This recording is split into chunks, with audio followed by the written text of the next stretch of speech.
tell us about your latest blockbuster, Past Tense.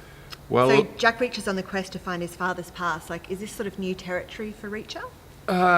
well, like we said earlier, I don't make a plan. It's not like I sit down and say, okay, this book is going to be about such and such a thing. But I just sit down and I try and write a good opening, even if it's just one line or one paragraph.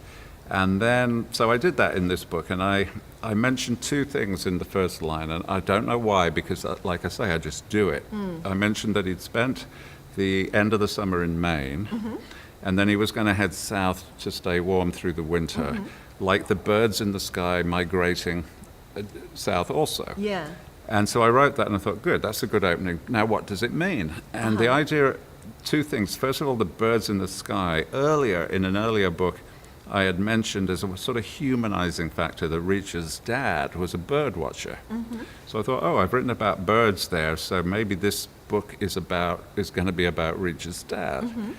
And then I had also mentioned Maine, and my friend Stephen King lives in Maine.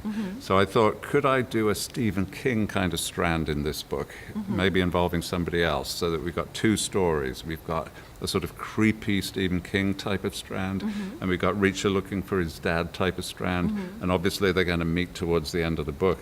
So that was the genesis of it, and then it's just a question of keeping that going. And I imagined that Reacher would probably get involved quite early to help out these people in the creepy strand, but they were actually doing fine by themselves. They were doing pretty good, so I just let them, in a way they took over the book. I just let them do what they needed, and it wasn't until pretty much the very end that they needed help from Reacher.